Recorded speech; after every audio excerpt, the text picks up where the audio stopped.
उर्वशी राउतेला की तेलुगु फिल्म डाकू महाराज रिलीज हुई है, जिसे बॉक्स ऑफिस पर लोगों का अच्छा प्रतिसाद मिला है। इस वक्त मेरे साथ मौजूद हैं खुद उर्वशी राउतेला। इस फिल्म के बारे में बात करेंगे हम, और भी तमाम बातें करेंगे। बहुत बहुत स्वागत है एबीपी न्यूज़ में।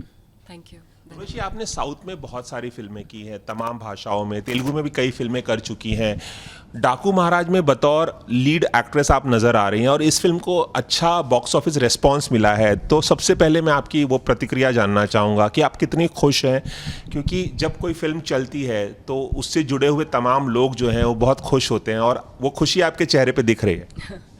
जी हाँ, ऑब्वियसली मैं बेहद बहुत ज़्यादा खुश हूँ, क्योंकि हम लोगों ने सोचा था कि कहानी इतनी अच्छी है तो ज़रूरी हिट होगी, सब लोगों को पसंद आएगी, बट इतना नहीं सोचा था कि इतनी ज़्यादा पसंद आएगी। अभी तक की अगर बात करें तो 156 प्लस करोड्स ग्रॉस कलेक्शन हो गया वर्ल्ड वाइड, एंड यूएसए में भी 1.5 बिलियन डॉलर्स के ओवर हमारा कलेक्शन हो गया है। सो बॉक्स सारे कलेक्शंस याद करके आए हैं आप। जी नहीं, मतलब एक तरीके से क्या होता है ना, collection is directly proportional to जितना प्यार ऑडियंसेस से मिल रहा है उसका वो। हाँ, कोई नहीं नहीं नहीं, बट तो अच्छा लगता है जब वाइड पूरी हर जगह ही आपकी फिल्म को और परफॉर्मेंस को सराहना मिलती है, तो अच्छा ही लगता है। मैं जानना चाहूँगा कि ये इस फिल्म में काम करने का मौका आपको कैसे मिला। हालांकि आपने कई फिल्मों में काम किया है, तेलुगु इंडस्ट्री में भी आप जानी जाती हैं, कई आइटम नंबर्स भी किए हैं आपने। इस फिल्म में बतौर हीरोइन नंदमुरी बालकृष्ण के सामने काम करने का मौका कैसे मिला आपको? जी, मैंने पहले चिरंजीवी गारू जो है उनके संग काम किया, पवन कल्याण गारू उनके संग काम किया। आई थिंक जो तीन सबसे बड़ी सुपरस्टार्स हैं, मैं गलत भी हो सकती हूँ इन तेलुगु, ये तीन ही हैं, तो यही रह गए थे जो बचे हुए थे। बट अल्लू अर्जुन भी है। I am talking about the age factor wise भी। अल्लू अर्जुन नहीं, उसके बाद तो और भी बहुत सारे सुपरस्टार्स हैं जो आते हैं, प्रभास हैं, बहुत सारे हैं। बट जब मुझे ये ऑफ़र आया तो मुझे पता लगा पुलिस ऑफिसर का रोल है और काफ़ी ज़्यादा एक्शन भी करना होगा। एंड मुझे बहुत स्क्रिप्ट में बहुत ज़्यादा अपने आप को एक तरीके से बतौर कलाकार जो मैं करना चाहती हूँ वो करने का मौका मिला इस फिल्म में।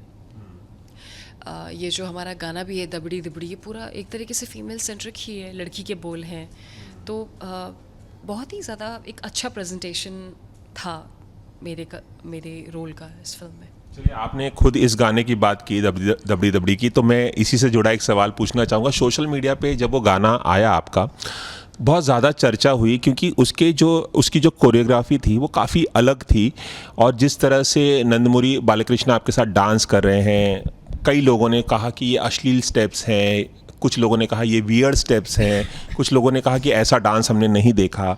ये जो सोशल मीडिया ट्रोलिंग हुई आपकी और नंदमुरी बालकृष्ण की, उसके बारे में आप क्या कहना चाहेंगी? आप किस तरह से डिफेंड करना चाहेंगे? कि हालांकि आपने बताया कि फीमेल सेंट्रिक गाना है और आपको मज़ा आया, जो आपकी बातों से मुझे समझ में आ रहा है, लेकिन ये जो ट्रोलिंग हुई इसके बारे में क्या, क्योंकि स्टेप्स काफ़ी अजीब से थे, लोगों को ऐसा लगा।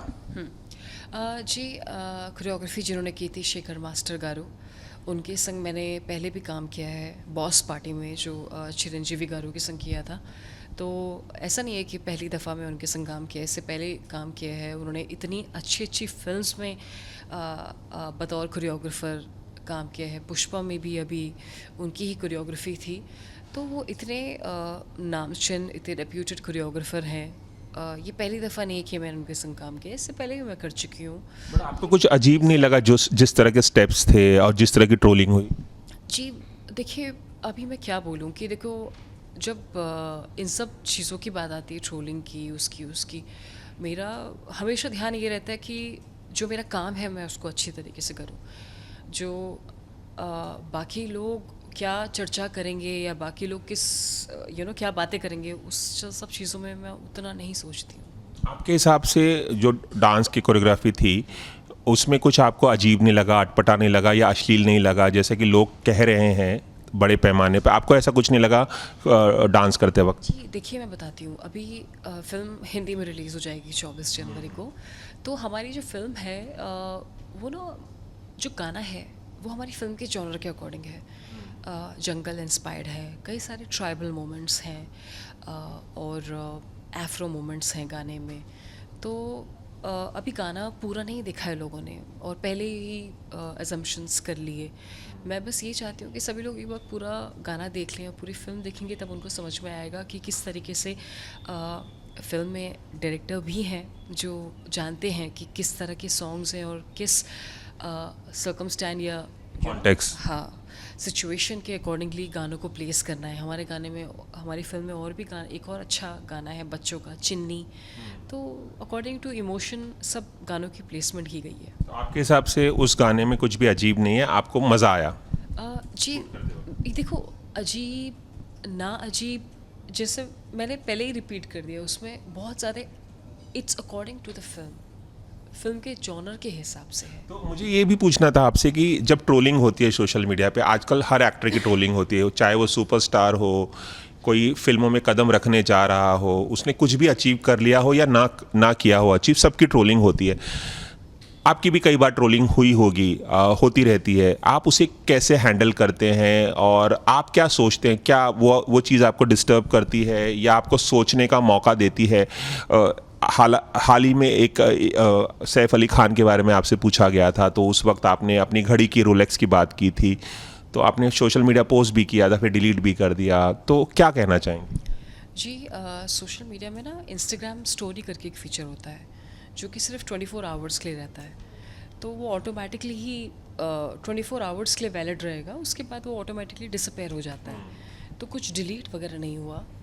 और रही बात जो हादसा हुआ था करीबन 3 या 4 बजे रात को हुआ था, एंड उसके नेक्स्ट डे ही, हाँ, उसके नेक्स्ट डे ही सुबह के 8 बजे अराउंड मेरे इंटरव्यूज़ थे। सो इतना ज़्यादा डिटेलिंग में नहीं पता चल पाया कि एग्जैक्टली हुआ क्या है। तो आप रिग्रेट करती हैं वो स्टेटमेंट आपने दिया था, और जिस तरह से आप रिग्रेट करते हैं, आपको फिर एहसास हुआ कि ये स्टेटमेंट नहीं देना चाहिए था? जी, ऑब्वियसली एक तरीके से लगता है कि जो लोगों ने बताया था, एक होता नहीं कि जैसे हमने सुना कि वो ठीक हो गए हैं या फिर क्या एग्जैक्टली, बट अभी तक ये बहुत ज़्यादा कन्फ्यूजन चल रहा था कि एग्जैक्टली किसी को पता नहीं है कि हुआ क्या। मुझे तो नहीं पता, आपको पता है अगर तो आप बताइए कि हुआ क्या, कि एग्जैक्टली कौन था और क्या। सो एक obviously as a film fraternity तो हम सभी एक तरीके से चिंता में आ ही जाते हैं, बट एग्जैक्टली क्या हुआ वो तो अब तो काफ़ी दिन हो गए, आपको पता चल ही गया होगा क्या कुछ हुआ था। अभी भी एग्जैक्टली नहीं पता कि सच्चाई क्या है, ट्रूथ क्या है, क्योंकि मीडिया में हर कोई अलग अलग ही दिखा रहा है, अलग अलग चीज़ें दिखा रहे हैं। तो एक बात के लिए और भी चर्चा हो रही है डाकू महाराज में, नंदमुरी बालकृष्ण की जो एज है 65 इयर्स, आपके एज और उनकी एज में लगभग 30-35 साल का गैप बताया जा रहा है। इसके बारे में बहुत सोशल मीडिया पे चर्चा हो रही है कि दोनों की एज में इतना डिफरेंस है, उसे किस तरह से देखती हैं आप? मैंने पहली दफ़ा भी इस बारे में उत्तर दिया था कि जो उनके फादर थे, legendary Telugu superstar NT. Rama Rao, former chief minister, उन्होंने भी श्रीदेवी गारो के संग जब काम किया था तो उनके बीच में भी 40 साल का डिफरेंस था। तो ऐसा नहीं है कि ये पहली दफ़ा हो रहा है, पहले भी हो रखा है, बट इन दी एंड लोगों ने इतना पसंद किया और इतना इतना सभी लोग पसंद करें, ब्लॉकबस्टर हिट हुई है फिल्म, तो फिर उन सब चीज़ों में अब क्या ध्यान देना। अच्छा, मुझे बताइए कि उनके साथ काम करके कितना मज़ा आया, नंदमुरी बालकृष्ण के साथ। बॉबी देओल भी है इस फिल्म में, बॉबी देओल के बारे में भी बात करेंगे। सबसे पहले बताइए कि कितना मज़ा आया, कोई ख़ास बात बताना चाहेंगे आप नंदमुरी बालकृष्ण के बारे में? जी, उनके संग उनको कहा जाता है गॉड ऑफ मासेस, और वो इतनी लेजेंडरी फैमिली से आते हैं, एन.टी. रामाराव, जो कि इतनी रिस्पेक्टेड रेप्यूटेड है, इतने अच्छी तरीके से वो अपनी लेगेसी लेकर के चल रहे हैं अपने फादर की, अपनी पूरी फैमिली की। तो वो चीज़ें मुझे बहुत अच्छी लगती है कि बहुत सारी चीज़ें उनसे सीखी हो, किस तरीके से अपने फैमिली वैल्यूज़ को हमेशा लेकर के चलते हैं, जो उनके संस्कार हैं एज अ परफॉर्मर भी on screen, of screen. Telugu सिखाया उन्होंने? हाँ, तेलुगु सिखाया? तेलुगु तो अपने डायलॉग्स को के वक्त अपना होते ही रहा, तो हाँ। और फिल्म में बॉबी देओल भी है, if I am not wrong, आपने सनी देओल के साथ काम किया था, जो बोले सुनिहाल एक फिल्म आई थी। हाँ राइट। फिर बॉबी, उनके भाई बॉबी देओल के साथ इस फिल्म में काम किया, मतलब उनके बारे में कुछ कहना चाहेंगे, उनके साथ कितना मज़ा आया कुछ? जी, उन्होंने बहुत ही अच्छा काम किया बॉबी देओल ने, और जब सभी लोग 24 जनवरी को हमारी फिल्म देखेंगे तो उनको बहुत अच्छा लगेगा उनका कैरेक्टर देख करके, क्योंकि he has literally killed it. एक ऐसी बात आपको काम करते हुए बॉबी देओल के बारे में पता चली हो जो हमें किसी को नहीं पता, लाइक जब हम पर्सनली किसी से मिलते हैं और काम करते हैं, रहते हैं साथ में, तो हमें बहुत कुछ पता चलता है। कुछ खास बताना चाहेंगे उनके बारे में? जी, उनके बारे में क्या बताऊं, वो सभी को पता है एक्चुअली, कि वो देखो एनिमल में या फिर डाकू महाराज में उनके इतने विलनस तरह के रोल, इतना नेगेटिव शेड उन्हें दिखाया है, बट उनके अंदर पॉजिटिविटी इतनी है कि कभी भी हम उनको नेगेटिव नज़रिए से नहीं देख सकते। हमेशा उनके अंदर एक पॉजिटिविटी झलकती है, और वो एक क्या बोलते हैं कि एक वो लाइकनेस है उनके अंदर।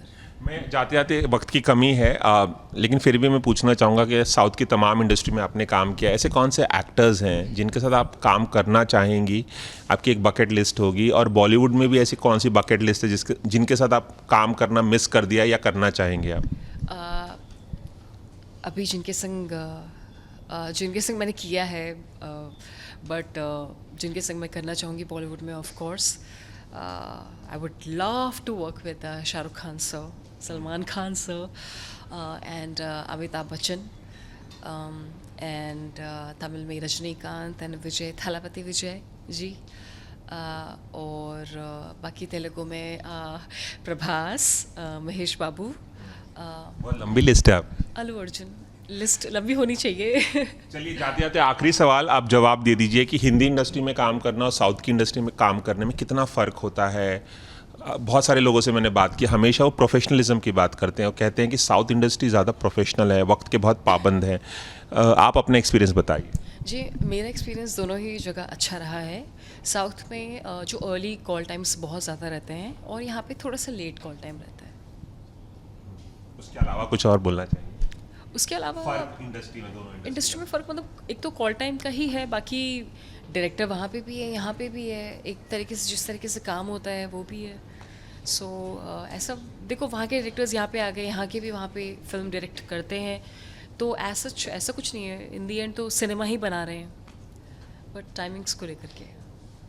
चलिए, एबीपी न्यूज़ से खास बातचीत करने के लिए बहुत बहुत शुक्रिया, और आगे की फिल्मों के लिए शुभकामनाएं। 24 तारीख को ये फिल्म रिलीज़ हो रही है हिंदी में, उसके लिए भी शुभकामनाएं। Thank you. Cameraman Vijay Desai के साथ Ravi Jain, ABP News, Mumbai. For exclusive and insightful videos, subscribe to our new channel, ABP Live Premium.